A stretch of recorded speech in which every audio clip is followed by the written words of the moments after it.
Hello दोस्तों, नमस्कार। बात कर लेते हैं आज के दिन भर की सारी बड़ी खबरों की, जहां सबसे पहले आपको बताएंगे पाकिस्तान फिर एक बार भारत को झटका देने की तैयारी में। दोस्तों, ग्वादर को INSTC गलियारा से जोड़ने की रख दी डिमांड, क्या तैयार होगा रशिया? इससे भारत को कितना बड़ा है झटका, आपको बताएंगे। बैकएंड में कितनी बड़ी प्लानिंग रच रहा है पाकिस्तान, जानकर आप भी जाएंगे चौंक। दोस्तों, वहीं आपको बताएंगे ट्रंप को सामने बैठाकर जिनपिंग ने ताइवान के मुद्दे पर खूब सुनाया और लास्ट में धमका भी दिया दोस्तों, जिसका हुआ सबसे बड़ा खुलासा। ताइवान विवाद में दखल महंगा पड़ेगा ट्रंप तुमको, बताएंगे जिनपिंग ने कैसे धमकाया है सामने ट्रंप को बैठाकर, क्या है पूरा मामला, क्यों अमेरिका भी नहीं छोड़ सकता ताइवान को, कैसे चीन और अमेरिका दोनों के लिए जरूरी है ताइवान। लेकिन वही सबसे बड़ा सवाल दोस्तों, भारत के ब्रिक्स सम्मेलन में हर एक विदेश मंत्री पहुंच चुके हैं, लेकिन आखिर क्यों इसमें शामिल नहीं हुए वांग ई यानी चीन के विदेश मंत्री? अब जाकर के तोड़ी है इस मुद्दे पर चुप्पी, बताएंगे दोस्तों क्या दलील दी गई है चीन की तरफ से, क्या है इसके पीछे की वजह है दोस्तों। उधर जहां एक तरफ ट्रंप चीन दौरे पर है, दूसरी तरफ अमेरिका में ही ट्रंप को लगा कोर्ट की तरफ से बहुत बड़ा झटका।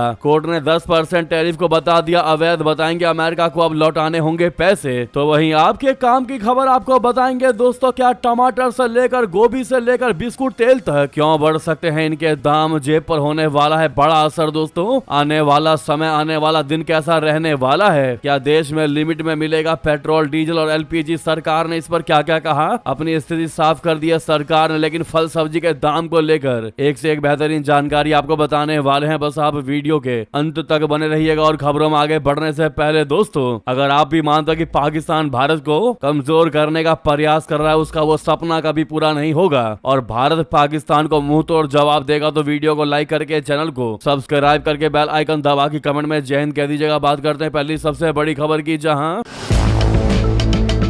पाकिस्तान ने ग्वादर बंदरगाह को international north south transport corridor यानी INSTC से जोड़ने की मांग की है। पाकिस्तान ने कहा है कि अगर ऐसा होता है तो ये कॉरिडोर चीन के BRI यानी बेल्ट एंड रोड इनिशिएटिव से जुड़ जाएगा। ग्वादर को INSTC गलियारा से जोड़ने की डिमांड पाकिस्तान के प्रधानमंत्री शहबाज शरीफ के विशेष सहायक तलहा बुर्की ने की है। उन्होंने ये डिमांड कजान फोरम के दौरान की है दोस्तों। हालांकि रशिया की ओर से पाकिस्तान के प्रस्ताव पर कोई प्रतिक्रिया सामने नहीं आई है। International north south transport corridor INSTC 7200 kilometre लंबा एक मल्टी मॉडल नेटवर्क है दोस्तों, जो भारत को ईरान के चाबहार के रास्ते रशिया और यूरोप से जोड़ता है। इस गलियारे से माल ढुलाई की लागत और समय में 30 से 40% की कमी आती है। ये चीन पाकिस्तान के ग्वादर पोर्ट बोले तो CPEC का प्रमुख प्रतिद्वंदी माना जाता है, जो भारत को पाकिस्तान को बाईपास करते हुए मध्य एशिया तक सीधे पहुंच प्रदान करता है। जिनको नहीं पता INSTC कॉरिडोर क्या, उनको बता दे INSTC कॉरिडोर भारत के मुंबई से शुरू होकर ईरान के चाबहार या फिर अब्बास बंदरगाह के रास्ते कैस्पियन सागर के माध्यम से रशिया और यूरोप तक जाता है दोस्तों। इसकी स्थापना 12 सितंबर 2000 को रशिया, ईरान और भारत ने की थी। भारत, ईरान, रूस के अलावा इसमें Azerbaijan, Armenia, Kazakhstan, Kyrgyzstan, Tajikistan, तुर्की, यूक्रेन, बेलारूस, ओमान, सीरिया और बुल्गारिया पर्यवेक्षक शामिल हैं दोस्तों। ग्वादर बंदरगाह भारत के लिए कितना बड़ा खतरा है आपको बताते, ग्वादर पाकिस्तान का एक प्रमुख बंदरगाह है जिसे चीन ने CPEC के अंतर्गत विकसित किया है। ये बंदरगाह चीन को अरब सागर तक सीधी पहुंच मुहैया कराता है। ग्वादर बंदरगाह को भारत की ऊर्जा सुरक्षा और क्षेत्रीय प्रभाव के लिए एक चुनौती के रूप में देखा जाता है। हालांकि भारत ने इसकी काट के रूप में चाबहार बंदरगाह को विकसित किया है। सबसे बड़ा सवाल दोस्तों अब यह है कि क्या रशिया इस पर मानेगा पाकिस्तान की बात, यानी क्या रशिया अलाउ करेगा कि वो पाकिस्तान अपने ग्वादर को INSTC से जोड़ दे? पाकिस्तान ये तर्क दे रहा है कि ग्वादर को जोड़ने से उसका बंदरगाह एक ट्रांजिट हब बन सकता है और रशिया, मध्य एशिया तक पहुंच आसान हो सकती है। लेकिन ऐसी किसी कड़ी के लिए ईरान, भारत, रूस और क्षेत्रीय लॉजिस्टिक्स सबकी राजनीतिक तकनीकी सहमति चाहिए होगी दोस्तों। यहाँ पर रशिया को काफी सोच समझकर फैसले लेना पड़ेगा, सोच समझकर चलना पड़ेगा। ऐसा क्यों आपको बताते, रशिया INSTC को पहले ही भारत और ईरान के साथ मजबूत कर रहा है, खासकर पश्चिमी प्रतिबंधों और वैकल्पिक व्यापार मार्गों की आवश्यकता के कारण। इसी वजह से रूस के लिए ग्वादर को जोड़ना सिर्फ कारोबारी नहीं बल्कि रणनीतिक फैसला होगा, जिसमें भारत की प्रतिक्रिया भी अहम होगी। इसलिए अभी सबसे यथार्थवादी आकलन यही है कि रूस रुचि दिखा सकता है, लेकिन तुरंत हरी झंडी देना आसान नहीं होगा। वहीं अब आपके मन में ये सवाल उठ रहा होगा दोस्तों कि INSTC में ग्वादर जुड़ जाने से भारत पर क्या असर होगा। दोस्तों INSTC में ग्वादर को जोड़ने से भारत को मुख्य रूप से रणनीतिक और आर्थिक झटका लग सकता है। ये चाबहार बंदरगाह की प्रासंगिकता कम कर सकता है, जो पाकिस्तान को बाईपास करके मध्य एशिया और रशिया तक भारत की सीधी पहुंच सुनिश्चित करता है। इससे भारत को रणनीतिक नुकसान हो सकता है। ग्वादर, जो कि चीन पाकिस्तान आर्थिक गलियारे का हिस्सा है, उसको INSTC से जोड़ने पर पाकिस्तान और चीन को अप्रत्यक्ष लाभ होगा, जिससे भारत का क्षेत्रीय प्रभाव घटेगा। चाबहार के जरिए INSTC का विस्तार भारत के लिए महत्वपूर्ण है, क्योंकि ये ग्वादर के प्रभाव को संतुलित करता है और अफगानिस्तान मध्य एशिया कनेक्टिविटी मजबूत करता है। इससे भारत की विदेश नीति पर तगड़ा दबाव बढ़ेगा, खासकर रशिया के साथ संबंधों में कमजोरी आएगी दोस्तों। वहीं आर्थिक नुकसान भी तगड़ा होगा। भारत को ट्रांजिट समय और लागत में कमी का फायदा पाकिस्तान को मिल जाएगा, जबकि भारत का चाबहार आधारित व्यापार कम प्रतिस्पर्धा हो जाएगा। हालांकि भारत चाबहार की क्षमता 5 गुना बढ़ाने की योजना बना चुका है, जो ग्वादर को काउंटर करने का प्रयास है। कुल मिलाकर यह भारत के लॉजिस्टिक्स इंफ्रास्ट्रक्चर को कमजोर कर सकता है दोस्तों। अब ऐसे में सारा दारोमदार रशिया पर डिपेंड है। आपको क्या लगता है, क्या रशिया पाकिस्तान की इस बात को मानेगा? वाकई में दोस्तों कहीं ना कहीं पाकिस्तान और चीन मिलकर भारत को तगड़ा झटका देने का प्रयास कर रहे हैं। अब देखना यह होगा इस मुश्किल की घड़ी में क्या भारत का सदाबहार दोस्त रशिया भारत का साथ देता है कि नहीं देता। आपको जो भी लगता हो दोस्तों कमेंट करके बताएगा, लेकिन सामने लाइक का बटन है, अभी तक इस बटन को नहीं प्रेस किया, इस वीडियो को लाइक नहीं किया तो इस लाइक के बटन को अवश्य दबा दीजिएगा। चलते हैं अगली खबर की तरफ, जहां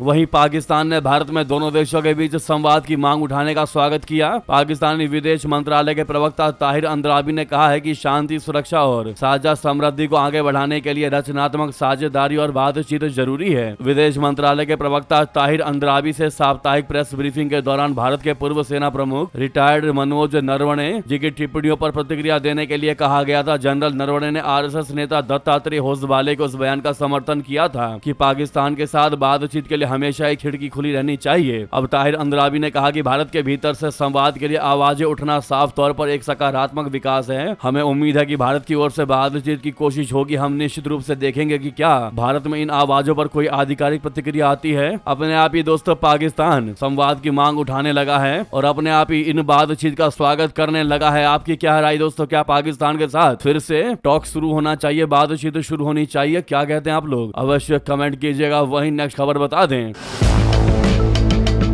ताइवान विवाद में तुमको दखल पड़ेगा महंगा। जी हां, ट्रंप को सामने बैठाकर जिनपिंग ने खूब लताड़ा और धमका भी दिया। दोस्तों क्या है मामला बता दें, और क्यों चीन और अमेरिका के लिए जरूरी है ताइवान, क्यों ताइवान के लिए आपस में भिड़ गए दोनों देश। ट्रंप ने मांगा जिनपिंग का साथ तो क्यों भड़क गए मार्को रूबियो। दोस्तों अमेरिका के राष्ट्रपति डोनाल्ड ट्रंप इस समय चीनी दौरे पर हैं। उनकी यात्रा से पहले ही शी जिनपिंग ने यूएस को सख्त चेतावनी दे दी कि ताइवान के मुद्दे पर कोई बात नहीं होगी। वहीं मार्को रूबियो ने भी साफ कर दिया है कि ताइवान को लेकर अमेरिका की नीति में कोई बदलाव नहीं होगा। कुछ दिन पहले ट्रंप चीन को टैरिफ की धमकियां देते थे और कोरोना वायरस को चाइनीज वायरस कहा करते थे। ऐसे में अमेरिकी राष्ट्रपति वही ट्रंप है और चीन के राष्ट्रपति वही जिनपिंग है दोस्तों। और आज का दिन है कि डोनाल्ड ट्रंप उसी चीन को बीजिंग में जाकर जिनपिंग को एक महान देश का महान नेता बता रहे हैं। यानी कि आज जब अमेरिका का चीन से इंटरेस्ट बदल गया तो उनके लिए चीन की वैल्यूज भी बदल गई। और इसीलिए हम दोस्तों कहते हैं कि अमेरिका से बड़ा दोगला देश कोई नहीं है। ट्रंप के बयान से साफ साफ पता चल जाता है। दोस्तों चीन के पूर्वी तट से महज 128 किलोमीटर की दूरी पर स्थित ताइवान भले ही एक छोटा द्वीप नजर आ रहा हो, लेकिन आज ये क्षेत्र दुनिया की दो सबसे बड़ी महाशक्तियों अमेरिका और चीन के बीच टकराव का सबसे बड़ा केंद्र बना हुआ है। शी जिनपिंग ने ट्रंप के दौरे से पहले कहा कि अगर ताइवान के मुद्दे को ठीक से नहीं संभाला गया तो अमेरिका और चीन के बीच टकराव देखने को मिल सकता है। चीन की सत्ताधारी कम्युनिस्ट पार्टी ताइवान को अपना एक प्रांत मानती है। शी जिनपिंग ने कई बार कहा है कि वे ताइवान को चीन में मिलाने के लिए बल का प्रयोग करने से भी पीछे नहीं हटेंगे। दूसरी तरफ ताइवान खुद को एक स्वतंत्र और संप्रभु देश मानता है जिसकी अपनी सरकार, सेना और लोकतांत्रिक व्यवस्था है। ये विरोधाभास ही इस पूरे विवाद की जड़ है। अमेरिका और ताइवान के रिश्ते भी काफी उलझे हुए हैं। अमेरिका की वन चाइना पॉलिसी के मुताबिक वो ये स्वीकार करता है कि ताइवान चीन का हिस्सा है, लेकिन उसने कभी भी ताइवान पर चीन के दावे को मान्यता नहीं दी, रिकॉग्नाइज नहीं किया। अगर चीन ताइवान पर कब्जा कर लेता है तो उसकी पहुंच सीधे प्रशांत महासागर यानी पैसिफिक ओशियन तक हो जाएगी। अमेरिका के लिए ताइवान एशिया प्रशांत क्षेत्र में अपनी शक्ति बनाए रखने का एक मजबूत जरिया है। ये कारण भी है कि दुनिया की नजर ताइवान पर टिकी हुई है और खासकर ऐसे समय में जब ट्रंप चीन दौरे पर है। दोस्तों ताइवान संबंध अधिनियम 1979 के तहत अमेरिका ताइवान को खुद की रक्षा के लिए हथियार बेचने और ताइवान के लोगों के साथ संबंध जारी रखने के लिए प्रतिबद्ध है। हालांकि चीन के साथ सीधे जंग से बचने के लिए अमेरिका ने हमेशा स्ट्रेटेजिक एम्बिग्यूटी यानी कि रणनीतिक अस्पष्टता की नीति अपनाई है। इसका मतलब ये है कि अमेरिका ने कभी खुलकर ये नहीं कहा है कि अगर चीन ताइवान पर हमला करता है तो वो सैन्य रूप से दखल देगा या नहीं देगा। यही बात चीन को किसी भी बड़े कदम से रोकने के लिए एक ढाल का काम करती है। दोस्तों, अब जब ट्रंप चीन में मौजूद है उस समय जो जानकारी सामने आ रही है वो ये कि अमेरिकी राष्ट्रपति डोनाल्ड ट्रंप को चीन के राष्ट्रपति जिनपिंग ने सामने बिठाकर ताइवान के मुद्दे पर सुनाया भी और धमकाया भी। जिनपिंग ने सामने बैठाकर कहा कि अमेरिका और ट्रंप ताइवान से दूर ही रहे तो बेहतर होगा, वरना अंजाम बहुत बुरा होगा। अमेरिका के लिए ताइवान को लेकर रेड लाइन खींच दी। अगर अमेरिका को चीन के साथ बेहतर संबंध बनाए रखने हैं तो वो ताइवान के मामले में दखल अंदाजी न दे। ये बहुत बड़ी धमकी दी है। दोस्तों, जिनपिंग ने अमेरिकी राष्ट्रपति ट्रंप को सामने टेबल पर बैठाकर जिनपिंग ने साफ साफ कहा कि ट्रंप की एक चूक अमेरिका और चीन के संबंधों पर भारी पड़ सकती है। ट्रंप ताइवान को रेड लाइन समझकर ही फैसला ले। ताइवान के आसपास का माहौल अमेरिका खराब ना करे तो सभी के लिए अच्छा होगा। इस तरह से जिनपिंग ने मुंह पर ही ट्रंप को स्पष्ट कर दिया कि अगर रिश्ते निभाते समय अमेरिका अपनी शर्तें मनवाना चाहता है तो चीन की शर्तें भी अमेरिका को माननी होंगी। गर्मजोशी दिखाई जाएगी तो चीन भी अपने इरादे स्पष्ट करने में देर नहीं लगाएगा। ऐसे में दोस्तों, जानकारी सामने आ रही है सूत्रों के हवाले से कि जिनपिंग की इन धमकियों को सुनने के बाद ट्रंप मुस्कुराने लगे और लगातार दोस्तों वो जिनपिंग की तारीफ कर रहे हैं। डोनाल्ड ट्रंप की तारीफ सुनकर शी जिनपिंग ने फिर कहा कि अमेरिका और चीन को प्रतिद्वंदी नहीं बल्कि साझेदार होना चाहिए। चीन और अमेरिका के रिश्तों में ताइवान का मुद्दा सबसे बड़ा है, लेकिन अगर अमेरिका इस मुद्दे पर सही तरीके से डील करेगा तो अमेरिका के लिए बेहतर रहेगा, नहीं तो संबंध हमेशा के लिए खराब ही रहेंगे और तीसरे के कारण दो में विवाद बना रहेगा। जिनपिंग ने आगे कहा कि चीन और अमेरिका आमने सामने तनाव की स्थिति में रहेंगे, इसीलिए राष्ट्रपति ट्रंप और अमेरिका को ताइवान के मामले में चीन के साथ टांग न अड़ाने की सलाह दे रहा हूं। इस विचार को अपने मन से निकाल दें। दोस्तों, आपकी जानकारी के लिए आपको बता दें कि ताइवान को अमेरिका का समर्थन प्राप्त है। अंदर खाने फुल टू फुल सपोर्ट करता है अमेरिका, और यही बात चीन को पसंद नहीं है। चीन को पता है कि अमेरिका अंदर खाने पूरा सपोर्ट कर रहा है ताइवान को, लेकिन चीन इसलिए दखल अंदाजी नहीं करता है क्योंकि ऊपर से ये जानकारियां सामने नहीं आ पाती हैं। चीन अपनी वन चाइना पॉलिसी के तहत ताइवान को अपना हिस्सा मानता है, वहीं ताइवान अपने आप को आजाद देश मानता है जिसके अमेरिका के साथ अच्छे और मजबूत संबंध है। ताइवान को सैन्य बल पर हथियाने का प्रयास लगातार करता रहता है चाइना। लगातार ताइवान के मुख पर समुद्री तट पर मॉक ड्रिल करता रहता है, लेकिन वहीं अमेरिका अंदर खाने पड़ी फिल्म की तरह चीन को दूर भगाने का प्रयास करता है ताइवान की मदद करके। तो ये पूरा गेम, ये पूरा खेल है दोस्तों कि जिनपिंग ने क्लियरली कह दिया है कि हम तुम्हारे साथ हर वो डील करने को तैयार हैं जो तुम चाहते हो, लेकिन जब असली मुद्दा ताइवान का ही है, जब तक ताइवान के मुद्दे को तुम नहीं छोड़ोगे तब तक तुम्हारे साथ अन्य कोई भी डील नहीं किया जाएगा और तीसरे की वजह से हम दोनों में लड़ाइयां जारी रहेंगी। तो ये बहुत बड़ी धमकी दिया दोस्तों जिनपिंग ने ट्रंप को। हालांकि इस पर आपकी क्या राय है दोस्तों, और ताइवान को क्या आप स्वतंत्र देश मानते हैं या फिर चीन का हिस्सा? कमेंट में जरूर लिखकर बताइएगा, भारी मात्रा में कमेंट कीजिएगा। जो भी इस वीडियो को देख रहे हैं लिखकर बताइएगा, जवाब दीजिएगा दोस्तों। साथ ही साथ अब जानकारी सामने ये भी आ रही है कि ट्रंप के बाद अब व्लादिमीर पुतिन जाएंगे चीन। रूस ने किया इसका ऐलान, आखिर क्या है मकसद दोस्तों बता दें। रूसी राष्ट्रपति व्लादिमीर पुतिन जल्द ही चीन का दौरा करने वाले हैं। इस यात्रा की तैयारियां पहले ही की जा चुकी हैं। यह जानकारी गुरुवार को क्रेमलिन के प्रवक्ता दिमित्री पेस्कोव ने दी है। पुतिन का यह दौरा अमेरिकी राष्ट्रपति डोनाल्ड ट्रंप की चीन यात्रा के तुरंत बाद होगा। ट्रंप एक भारी भरकम अमेरिकी प्रतिनिधिमंडल के साथ चीन के दौरे पर हैं। इस यात्रा को अमेरिका और रशिया के बीच चीन पर प्रभाव बढ़ाने को लेकर जारी रस्साकशी से जोड़कर देखा जा रहा है। पुतिन और चीनी राष्ट्रपति शी जिनपिंग पिछले कुछ वर्षों में 40 से अधिक बार मिल चुके हैं। उनकी सबसे हालिया मुलाकात पिछले साल सितंबर में बीजिंग में हुई थी। दोनों नेताओं ने फरवरी 2022 में एक असीमित रणनीतिक साझेदारी पर भी हस्ताक्षर किया था।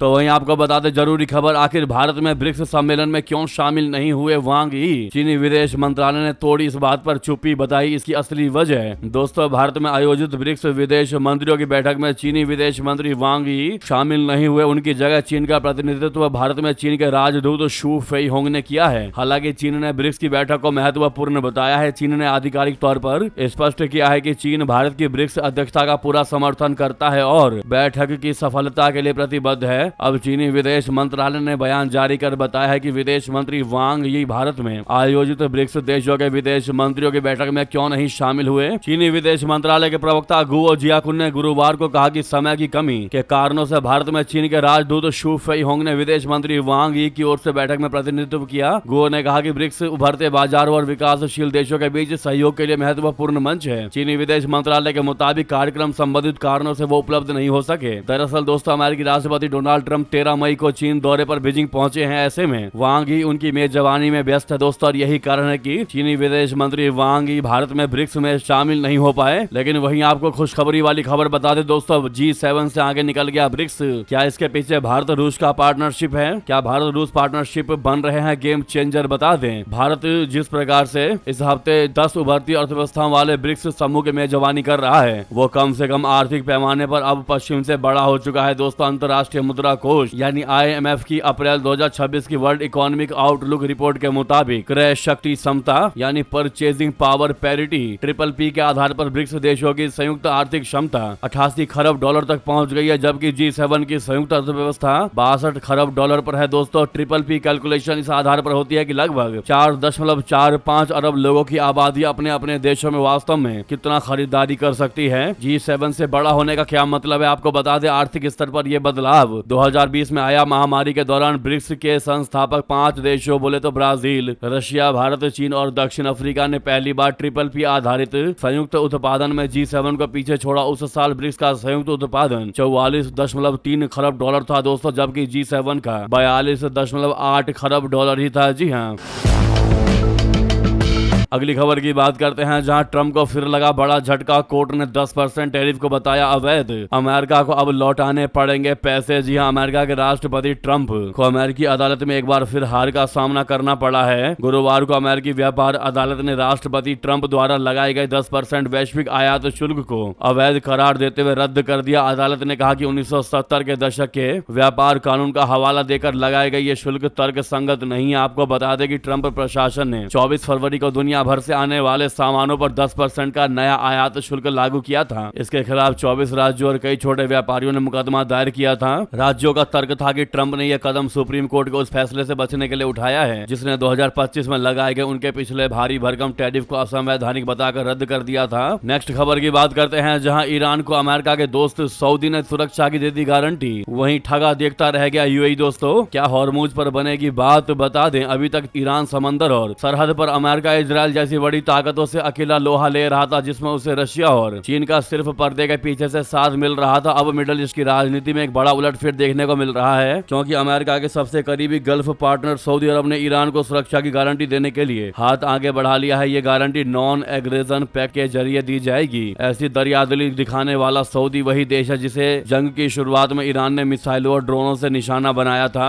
सवाल यह है कि सऊदी ने आखिर ईरान को कैसे दे दी सुरक्षा की गारंटी, तो आपको बता दें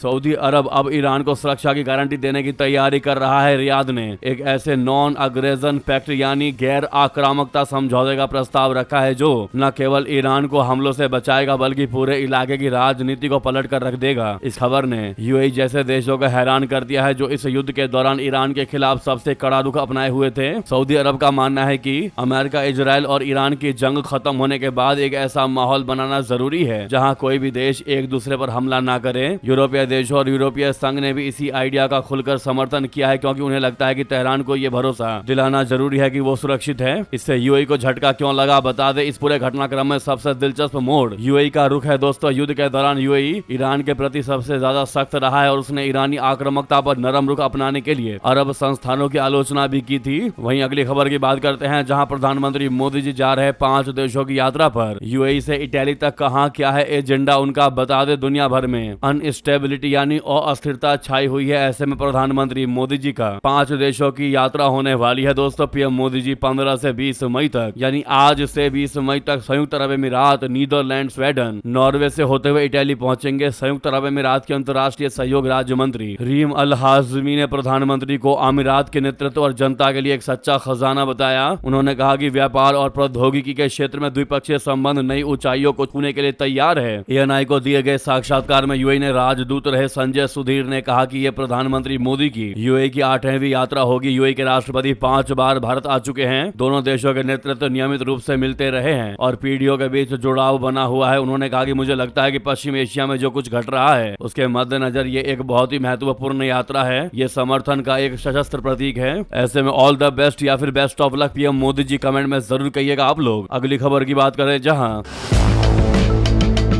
बलूचिस्तान में खून के आंसू रो रहा पाकिस्तान। अलग अलग हमलों में 14 सैनिकों की मौत की खबर। बलूचिस्तान में बलूच हथियारबंद संगठनों ने अलग अलग हमले किए जिनमें 14 पाकिस्तानी सैन्यकर्मी मारे गए। इन हमलों के निशाने पर सुरक्षा बल थे। यह जानकारी गुरुवार को स्थानीय मीडिया रिपोर्ट्स में दी गई। बलूच लिबरेशन आर्मी ने चामलांग इलाके में हुए हमले की जिम्मेदारी ली है। इस हमले में पाकिस्तानी सेना के 8 जवान मारे गए जिनमें सेना के एक अधिकारी तौसीफ भट्टी भी शामिल थे। बलूचिस्तान का चामलांग इलाका खनिज संपदा से भरपूर माना जाता है। यहाँ पहले भी पाकिस्तानी सेना और खनन कंपनियों पर आजादी समर्थक बलूच संगठनों की ओर से कई हमले किए जा चुके हैं। द बलूचिस्तान पोस्ट की रिपोर्ट के मुताबिक बीएलए के प्रवक्ता जियंद बलूच ने बयान में कहा कि संगठन के लड़ाकों ने जिराब नाम की अपनी खुफिया इकाई से मिली सटीक जानकारी के आधार पर पाकिस्तानी सेना के काफिले पर समन्वित हमला किया। दूसरी घटना में बलूचिस्तान के चागई जिले के सैंतक इलाके से खनिज ले जा रहे 20 ट्रेलरों और उन्हें सुरक्षा दे रहे काफिले पर नौशकी इलाके के पास हथियारबंद लोगों ने रॉकेट और दूसरे हथियारों से हमला कर दिया। तो वहीं आपको बता दें, हॉर्मुज के पास भारतीय जहाज पर हमले के बाद नाराज भारत ने दी कड़ी चेतावनी। दोस्तों, ओमान के तट के करीब भारतीय झंडे वाले एक व्यापारिक जहाज को निशाना बनाया गया। विदेश मंत्रालय ने गुरुवार को इस हमले की पुष्टि करते हुए इसे बेहद गंभीर और अस्वीकार्य करार दिया है। राहत की बात यह है कि जहाज पर सवार सभी भारतीय क्रू सदस्य पूरे तरीके से सुरक्षित हैं। विदेश मंत्रालय ने इस घटना पर कड़ा रुख अपनाते हुए कहा कि व्यापारिक जहाजों और निर्दोष नाविकों को लगातार निशाना बनाया जाना अंतर्राष्ट्रीय नियमों का उल्लंघन है। मंत्रालय ने बयान जारी करते हुए कहा कि ओमान के तट के पास भारतीय झंडे वाले जहाज पर हुआ हमला निंदनीय है। हम इस बात की कड़ी आलोचना करते हैं कि आम नाविकों को इस तरह के हमलों का शिकार बनाया जा रहा है। भारत ने स्पष्ट किया कि वैश्विक व्यापार की स्वतंत्रता और नाविकों की जान जोखिम में डालना बर्दाश्त नहीं किया जाएगा। वहीं बता दें, नेपाल में क्यों टूटने लगा जेनजीज का भरोसा। 2 महीने में ही बालेंद्र शाह होने लगे चमक। दोस्तों, नेपाल में पारंपरिक राजनेताओं के खिलाफ जनरेशन जेड यानी जेनजीज के आंदोलन के रूप में देखे गए ऐतिहासिक चुनावों के जरिए सत्ता में आए बालेंद्र शाह की सरकार के लिए शुरुआती उम्मीदें और चमक अब फीकी पड़ती नजर आ रही है। महज 2 महीने के भीतर ही सरकार चौतरफा विवादों, अदालती झटकों और कूटनीतिक मोर्चों पर आलोचनाओं से घिर गई है। संसद सत्र को टालकर अध्यादेशों की बाढ़ लाने और आलोचनाओं पर प्रधानमंत्री शाह की चुप्पी ने उनके समर्थकों को भी निराश किया है। बालेंद्र शाह की पार्टी राष्ट्रीय स्वतंत्र पार्टी के पास 275 सदस्यीय प्रतिनिधि सभा में 181 सीटों के साथ पूर्ण बहुमत है, लेकिन नेशनल असेंबली यानी ऊपरी सदन में उनका एक भी सदस्य नहीं है। विधायी संशोधन और कानून पारित करने के लिए उच्च सदन की भूमिका अनिवार्य होती है। इस विधायी गतिरोध से बचने के लिए शाह सरकार ने एक विवादास्पद रास्ता चुना। 30 अप्रैल को शुरू होने वाले निचले सदन के सत्र को 11 मई तक टाल दिया गया और इस 12 दिनों के अंतराल में सरकार ने 8 अध्यादेश पारित कर दिए। समर्थकों का मानना है कि यह उस सुधार के एजेंडे के साथ विश्वासघात है जिसके दम पर वे सत्ता में आए थे। तो वहीं अगली खबर की बात करते हैं, जहां उत्तर प्रदेश, मध्य प्रदेश और छत्तीसगढ़ के मुख्यमंत्रियों ने दिल्ली में अमित शाह जी से की मुलाकात। दोस्तों, उत्तर प्रदेश के मुख्यमंत्री योगी आदित्यनाथ जी, मध्य प्रदेश के मुख्यमंत्री मोहन यादव जी और छत्तीसगढ़ के मुख्यमंत्री विष्णुदेव साय जी ने बृहस्पतिवार को राष्ट्रपति राजधानी में केंद्रीय गृह मंत्री अमित शाह जी से अलग अलग मुलाकातें की। अधिकारियों ने जानकारी देते हुए बताया कि बैठकों के दौरान सुरक्षा और विकास से जुड़े मुद्दों पर चर्चा हुई। गृह मंत्री के कार्यालय द्वारा जारी एक पोस्ट के मुताबिक उत्तर प्रदेश के मुख्यमंत्री ने नई दिल्ली में अमित शाह जी से मुलाकात की।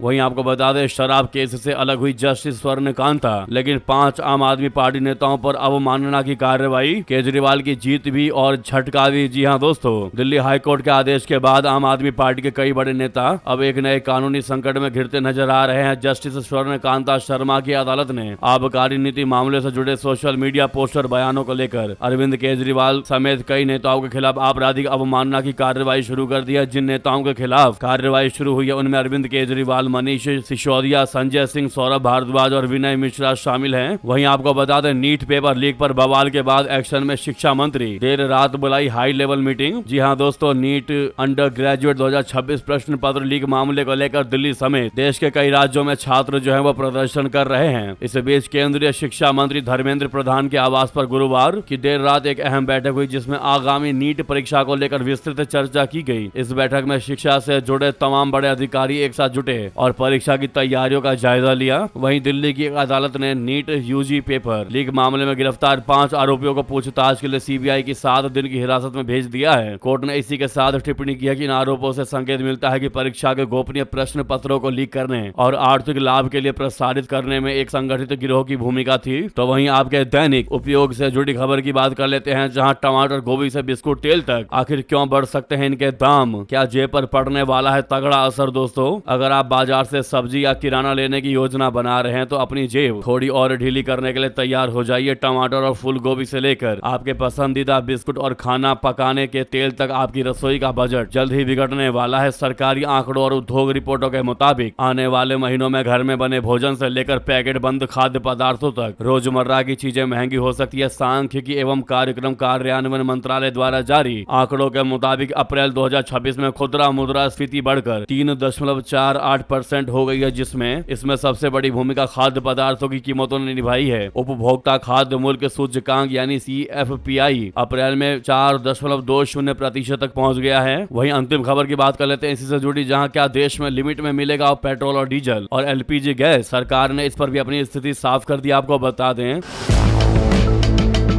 भारत में पिछले कुछ दिनों से पेट्रोल, डीजल और रसोई गैस को लेकर लोगों के बीच चिंता बढ़ती जा रही थी। पश्चिम एशिया यानी वेस्ट एशिया में जारी तनाव और ईरान इजरायल संघर्ष के कारण कई लोगों को डर था कि कहीं भारत में भी फ्यूल राशनिंग लागू न हो जाए। सोशल मीडिया पर तरह तरह की खबरें वायरल होने लगी थी कि पेट्रोल पंपों पर लिमिट लग सकती है, गैस सिलेंडर कम मिल सकते हैं और ईंधन की किल्लत हो सकती है। लेकिन अब केंद्र सरकार ने साफ कर दिया है कि देश में पेट्रोल, डीजल और LPG की कोई कमी नहीं है और फिलहाल राशनिंग लागू करने की कोई योजना नहीं है। तो ये थी अभी की सारी बड़ी और जरूरी खबरें। दोस्तों, आपको खबर कैसी लगी अवश्य कमेंट करके बताइएगा। लगे हो तो वीडियो को लाइक करके, इस चैनल को सब्सक्राइब करके बेल आइकन दबा के कमेंट में जय हिंद कह दीजिएगा। वहीं दोस्तों, मिलते हैं आपसे अगली बड़ी खबर में। यहाँ तक बने रहने के लिए आप सभी का बहुत बहुत धन्यवाद, बहुत बहुत आभार। जय हिंद, जय भारत।